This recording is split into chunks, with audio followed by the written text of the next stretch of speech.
Hello everyone. तो हमारा analysis शुरू करने के पहले ये फ्लोपो बिजनेस न्यूज़लेटर है। इसी न्यूज़लेटर से हम आजकल अपने सारे एनालिसिस करते हैं और बहुत ही हाई क्वालिटी न्यूज़लेटर है। हमारे जो लेटेस्ट वीडियोस में जो आप डॉक्यूमेंटेशन देखते हैं वो यही लोग बनाते हैं। अगर आप लोग एफर्ट कर सकते हैं तो ज़रूर ले लीजिएगा, बहुत अच्छा न्यूज़लेटर है। चलिए तो फिर शुरू करते हैं। तो फिर अभी आज अपन डिस्कस करने वाले हैं रैमसन्स इंडस्ट्रीज लिमिटेड का। इसका एक अपडेटेड एनालिसिस नया आ गया है यहाँ पे हमारे पास में न्यूज़लेटर में, हमारे पास नया बेसिकली रिसर्च पेपर। तो उससे अपन डिस्कस करने वाले हैं। तो एक रेड फ्लैग रिपोर्ट है यहाँ पर।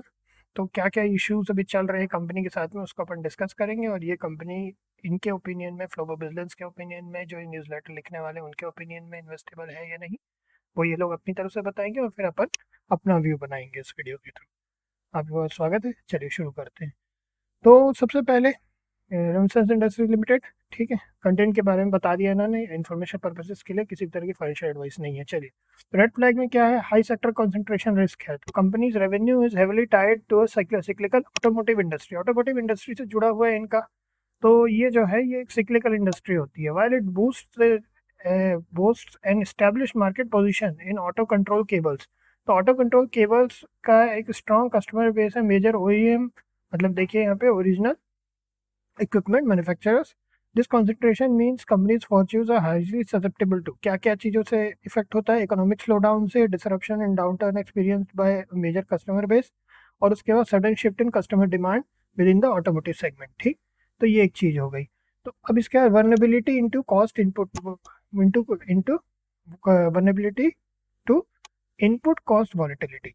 इनपुट कॉस्ट वॉलेटिलिटी क्या है? Significant part of the company structure is comprised of input cost, मतलब रॉ मटेरियल का कॉस्ट जो है इनपुट जा रहा है, स्टील, प्लास्टिक, जिंक।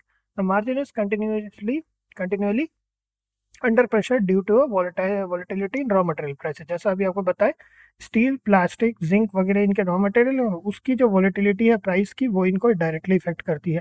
तो company has limited ability to consistently and quickly pass on all increase in raw material manufacturing cost to its customer. जैसे क्या होता है कि जैसे प्रोडक्शन कॉस्ट बढ़ जाता है ओवरऑल, जैसे रॉ मटेरियल का कॉस्ट बढ़ता है, अपने आप ओवरऑल प्रोडक्शन कॉस्ट बढ़ जाता है, तो उसको कस्टमर्स को पास ऑन करना इनके लिए मुश्किल जा रहा है। फिर है हाई एक्सपोजर टू कंपटीशन। तो कंपटीशन स्टिफ है, ठीक है। ये ओईएम सेगमेंट में रहे हैं जिसमें डोमेस्टिक और इंटरनेशनल दोनों जगह से इनको कंपटीशन आता है। Large unorganized segment in replacement market, ठीक है, अनऑर्गेनाइज सेक्टर है। फिर क्या है, transition risk to EVs. While management notes its product portfolio is largely EV agnostic, ठीक है, the broader industry is transitioning. तो ये चीज़ जो है समझने वाली है कि ईवी जैसे जैसे बढ़ेगा इनको दिक्कत आएगा।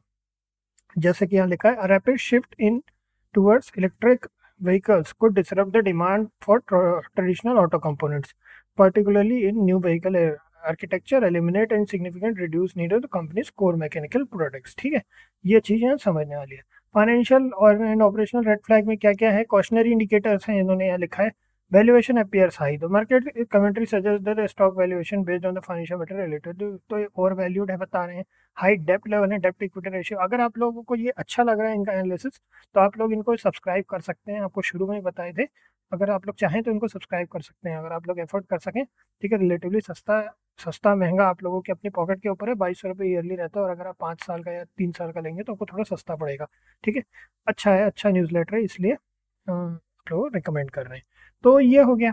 फिर वर्किंग कैपिटल इंटेंसिटी, तो क्या है इसमें, nature of its operation described working capital intensive है ये। This means companies large portion of the capital is tied in inventory and receivable. Working capital में तो इन्वेंट्री और रिसीवेबल में ऑलरेडी टाइड है, which can strain cash flows. तो cash flow का problem आ सकता है।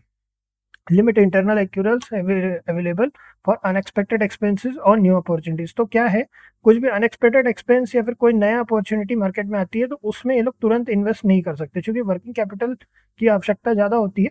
तो इनका जो है कैश कंस्ट्रेन होता है इन पे। फिर है information availability risk. Historically at least one major credit rating agency has noted that it was awaiting adequate information from the company carrying out a rating review, citing information availability risk as a key credit factor. ये एक important बात है। Informational availability risk बता रहे हैं यहाँ पे कि क्रेडिट कोई ना कोई क्रेडिट एजेंसी ने ना इन्होंने प्रॉपर इंफॉर्मेशन उनको पूरी नहीं दी है। While it this may be temporary issue any hint of insufficient और delayed information from management is a significant red flag. देखिए ये हमारे अभी यही मानना है, तो बहुत इंपॉर्टेंट बात है ये, है ना, ये कंपनी के लिए अच्छा साइन नहीं है।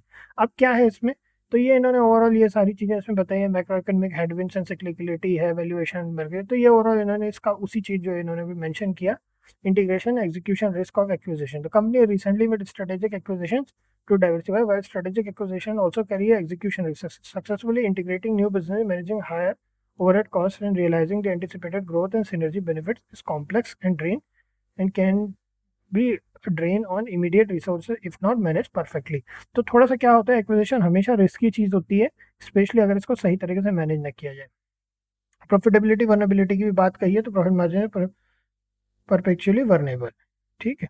क्या है, despite efforts to high value product the core commodity nature position intense competition limited ability to fully pass right. और यही चीज़ उन्होंने जो भी बताया कि रॉ मटेरियल वगैरह कॉस्ट को लेकर के इन सारी चीज़ों को इन्होंने डिस्कस किया है, और ओवरऑल कीमतें बढ़ने के कारण जो है इनका वर्नेबिलिटी यहाँ पे वर्नेबल है ये, ठीक है, इनकी प्रॉफिटेबिलिटी। अब आ जाते हैं अपन इनकी बुक्स पे, तो बुक्स में अपन देख सकते हैं 119 रुपीज़ का भी चल रहा है, 0.017% का है, और 3 तारीख का ये है, ठीक है। और अब अपन यहाँ देखते हैं 6.39 करोड़ का यहाँ पे नेट प्रॉफिट है, और ओवरऑल ऑपरेटिंग प्रॉफिट 13.32 करोड़ का है।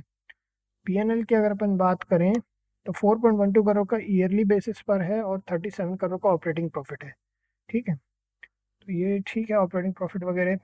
कैश फ्लो की अगर अपन बात करें 22 करोड़ का ऑपरेटिंग एक्टिविटी से यहाँ पे कैश आ रहा है, और नेट पॉजिटिव कैश फ्लो है 3 करोड़ का, इन्वेस्टिंग एक्टिविटी में -29 करोड़ का है।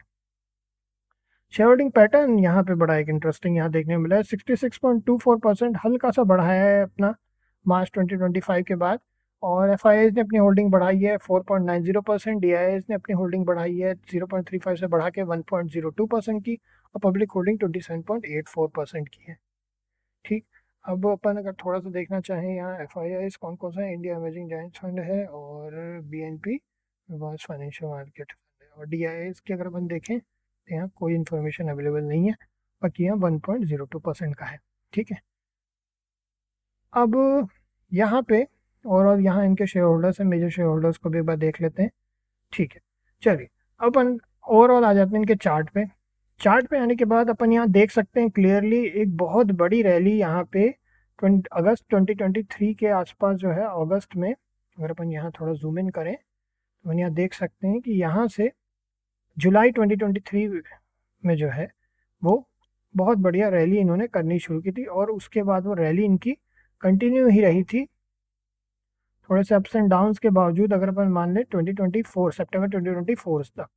अब लेकिन उसके बाद एक फॉल आया, और अब यहाँ पे अपन यहाँ देख सकते हैं कि एक, यहाँ अगर अपन देखें, यहाँ पे देखिए, ये देखिए यहाँ पे एक कंसोलिडेशन जोन क्रिएट हुआ है। ओवरऑल यहाँ 2 रेजिस्टेंसेस भी हैं। अगर अपन यहाँ इस तरफ बात करें तो कोई बहुत ज़्यादा सीरियस चीज़ नहीं है अभी तक, हमको ऐसा लग रहा है कि ये जो कंपनी है ठीक है, मतलब ऐसी चीज़ें नहीं है। बस ये है कि जो एक चीज़ हमने जो है नोटिस की वो ये है कि प्रमोटर्स ने अपनी होल्डिंग गिराई है, प्रमोटर्स ने अपनी होल्डिंग गिराई है, तो ये एक थोड़ा सा एक रहता है देखने लायक कि 75% से, तो 2017 के बाद से 2025 में 66.24% ही है, ठीक है। कंपनी ओवरऑल ऐसा है कि यहाँ पे भी अपने को जो है कुछ अगर इम्पोर्टेंट चीज़ों पर देखें तो डेप्थ लेवल है, और ये सारे अगर अपन यहीं देख लें तो सिक्लिकलिटी पर निर्भर करता है। अगर आगे चल कर के ये जो इनकी जो कंपनी है अगर मार्केट के हिसाब से एडजस्ट करती है और कुछ पॉजिटिव न्यूज़ सुनने में आती है, प्लस अगर फ्लो ऑफ बिजनेस का, चूंकि हम इनको सब्सक्राइब किए हुए हैं, अगर इनसे कोई न्यूज़ लेटर में कुछ पॉजिटिव मिलता है, क्योंकि ये लोग कई बार कोई अच्छा पॉजिटिव स्टेप लेते हैं तो अपनी अगली आने वाली रिपोर्ट्स में बताते हैं, तो हम इसको एक बार को कंसिडरेशन में लेंगे।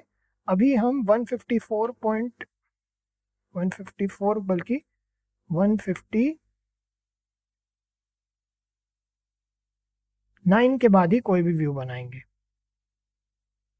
159 के बाद, उसके पहले नहीं, ठीक है, क्योंकि बहुत ज़्यादा आगे है, बट काफ़ी ज़्यादा जोनिंग है यहाँ पे, तो लेट्स सी। बाकी अगर कोई पॉजिटिव न्यूज़ आती है तो हो सकता है कि अपका ट्रेंड अपने को देखने को मिले। तो इसमें इतना ही है, कंपनी ठीक लगी हमको। आप अपनी व्यू ज़रूर बताइएगा कमेंट में, अगर आपके पास कोई अलग व्यू है या फिर आप लोगों को लगता है। और अगर न्यूज़लेटर अच्छा लगता हो तो आप लोग इसको ले सकते हैं। हमने इन्हीं का एनालिसिस यूज़ किया है और हम अक्सर इन्हीं को ही पढ़ते हैं और काफ़ी अच्छा न्यूज़लेटर। चलिए इतना ही है, फिर नेक्स्ट मिलते हैं फिर आप लोगों से। ओके।